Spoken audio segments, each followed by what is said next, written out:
Pour nous, au doigt et service départemental incendie et secours, cette base est absolument vitale. D'une part parce qu'elle s'intègre dans le dispositif de la zone méditerranéenne, mais en même temps parce qu'elle dessert en particulier l'Aude et les départements limitrophes. Ça, c'est un point absolument essentiel. On a fait les efforts qu'il fallait. Il y a une quinzaine d'années, les pilotes étaient logés dans des Algeco. Aujourd'hui, vous avez vu, avec la Chambre de commerce, avec le Conseil général, le SDIS, nous avons réussi à faire quelque chose d'intéressant et de valable. Et cette base est d'autant plus intéressante pour nous qu'elle vient en appui de l'ensemble du dispositif départemental avec 19 vigies, une trentaine de mobilisations quotidiennes entre le mois de juin et le mois de septembre. Et de plus, ici, les trackers sont un point avancé vers les Pyrénées et l'Aquitaine en cas de besoin.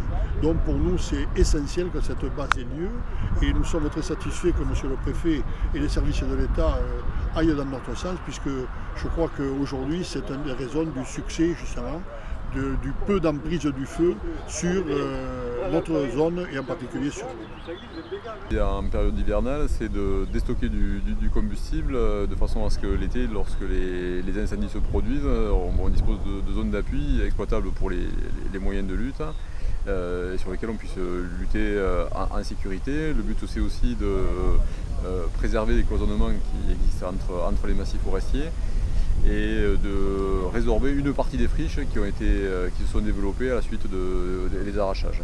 Une des spécificités aussi de la cellule de brûlage dirigé de l'Aude, c'est de travailler aussi en sous-bois pour contribuer à la protection des peuplements forestiers du littoral qui sont soumis à une forte pression d'incendie et qu'on débroussaille et qu'on protège grâce à l'emploi du brûlage dirigé en sous-bois, ce qui permet de déstocker du combustible dans les strates basses et de permettre au feu de passer en période estivale sans qu'il ne soit trop dommageable au peuplement forestier.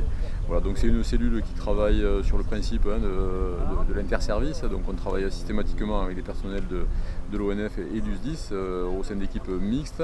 On travaille aussi en liaison étroite avec la DDTM sur la programmation et toute la gestion administrative, et ce sont des opérations qui sont cofinancées par le Conseil général de l'Aude et l'État au travers du Conservatoire de la forêt méditerranéenne. Simplement parce que voilà, c'est le début de la saison que l'on qualifie feu de forêt. Voilà, on est dans un département qui est soumis, comme tous les départements de la façade méditerranéenne, à ce risque. Et donc cette partie de la base qui abrite quelques trackers qui sont prépositionnés pour agir avec des produits retardants, je le dis pour ceux qui nous écoutent, ce sont des produits qui permettent d'arrêter la progression du feu, carrément de le bloquer.